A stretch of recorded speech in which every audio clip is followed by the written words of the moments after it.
Bonjour Carole. Bonjour Patrice, comment vas-tu? Très bien et toi? Ça va. Alors, toujours un problème avec ton médecin? Non, j'ai réglé mon problème. Oui. Mais j'aimerais bien quand même qu'on revienne sur les 3 outils que tu m'as présentés la dernière fois. D'accord, avec plaisir. Alors, si tu te rappelles, le premier, c'était l'assertivité. Oui, tout à fait. Alors, assertivité, ça vient de l'anglais assertiveness.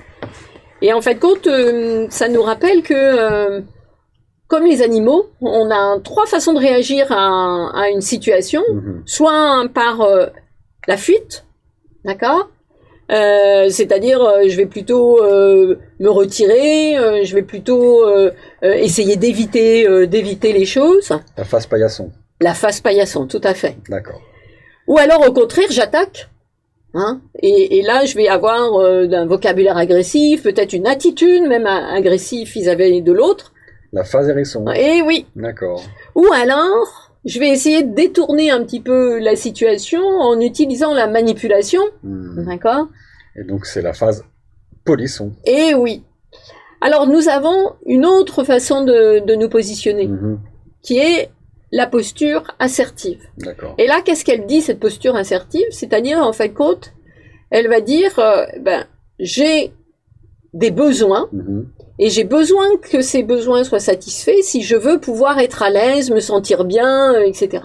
Les autres ont aussi leurs propres besoins, qui ont besoin d'être satisfaits eux aussi, si eux aussi ils sont, on veut qu'ils soient bien dans la situation, dans leur poste, voilà. Et ce qu'on constate surtout, c'est que plus, en fait, on va développer cette posture assertive, et meilleures seront les relations ou le travail avec les autres. C'est-à-dire qu'on va pouvoir me faire confiance, et si en face de moi j'ai des gens assertifs, je leur ferai également plus confiance. Voilà. Donc, globalement, plus d'efficacité dans le partenariat. Exactement. Ok, super. Alors, le deuxième outil, c'était l'écosystème. Et surtout, ce qu'on avait vu, on l'avait abordé par le cycle de développement de Catherine Simard, c'est-à-dire, en fait, on passe, pour devenir autonome, par 4 stades. Tout d'abord, la dépendance. Et donc là, je vais avoir besoin d'informations, besoin de clés, besoin de comprendre, etc., d'apprendre, de mémoriser, etc. Puis ensuite, je vais être en contre-dépendance, c'est-à-dire, là, une fois que j'aurai assimilé tous ces éléments, je vais les regarder, les critiquer, les remettre en cause. Et là, je vais avoir besoin de critiquer, de prendre du recul par rapport à tout ça, et je vais être dans la phase de contre-dépendance. D'accord. Qui va m'amener, si je continue à évoluer, à une phase d'indépendance, c'est-à-dire là, je maîtrise ce nouveau savoir ou cette nouvelle situation, et j'hésite pas à travailler par moi-même, tout seul, sans avoir besoin de directives, etc. Si je m'arrête là, je ne suis pas autonome. Pour devenir autonome, il faut accéder à la 4e phase, au 4e stade, qui est l'interdépendance. C'est-à-dire là, cette fois-ci, je maîtrise mon métier, etc. Mais je regarde aussi comment mon métier se situe par rapport à mon environnement. Et là, ce que je vais avoir besoin, c'est de partager, d'échanger et de comprendre les conséquences de mon activité et de même que les conséquences des activités des autres. Et là seulement, je suis autonome. D'accord. D'accord. Okay. Et ça, il faut savoir que c'est un cycle continu. Dès que je dois mémoriser quelque chose de nouveau, dès que je change de travail, dès que j'ai une nouvelle mission, voilà, je vais avoir besoin de repasser par ces 4 stades pour être à nouveau autonome. D'accord. Ensuite, le dernier outil, c'était l'adaptation. Oui.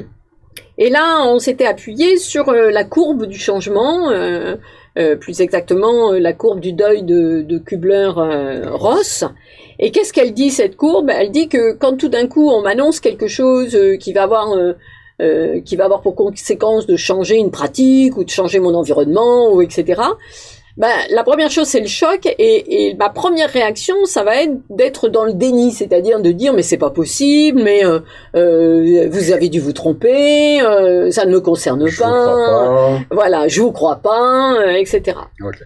Et puis après, je vais essayer de de résister. Et là, je vais être plutôt dans le questionnement, mais est-ce que vous avez pensé à ça? Mais êtes-vous sûr que ceci, etc. Et plutôt avec de l'énergie. Et avec de l'énergie, de la colère, et puis de l'argumentation, en étant convaincu que ce n'est pas possible et qu'il faut faire autrement. Et il faut revenir à l'ancien système. Jusqu'à ce que je sois complètement au fond de ce qu'on va appeler la vague, et où là va se produire un déclic, et où là je vais plutôt être d'abord dans l'exploration. Tiens, ok, il me propose ça, mais du coup c'est quoi exactement? Ah tiens, je vois que mon voisin il l'utilise, tiens, je vais aller voir comment ça fonctionne, etc. Pour petit à petit aller vers l'engagement, c'est-à-dire, bah oui, j'ai accepté ce nouvel environnement et je me suis adapté à ce nouvel environnement, voire même quelquefois on est plus content de ce nouvel environnement que de l'ancien.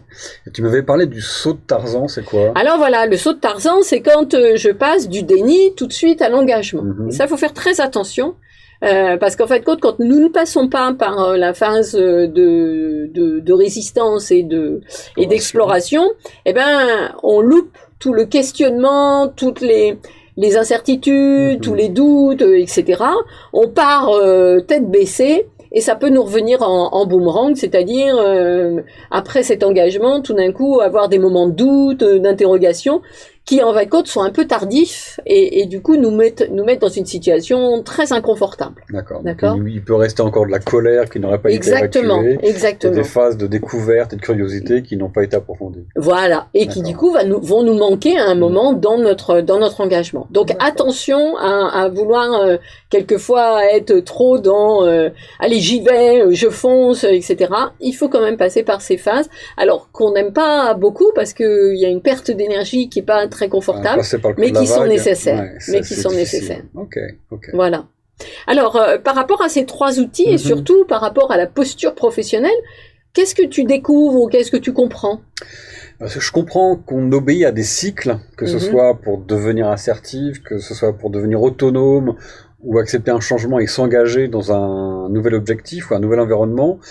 Voilà, ces cycles passent par différentes étapes qu'on est obligé de respecter, et d'autant plus que chacun va le faire à un rythme différent, et que dans une équipe, l'équipe sera complètement efficace et autonome quand tout le monde aura passé ces différentes étapes, qu'on ne peut pas se permettre d'en louper une.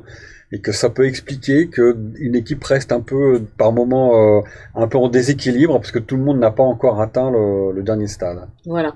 Et ça montre aussi que, en dehors de mon cœur de métier, qui peut être une expertise technique ou un savoir, ou etc., eh bien, je ne travaille pas seul dans le monde du travail, et du coup, toutes ces compétences autour du cœur de mon métier, des compétences qui sont plus des compétences comportementales ou de savoir-être, etc., sont aussi nécessaires pour pouvoir être à l'aise dans mon travail et dans mon environnement. D'où le terme d'écosystème.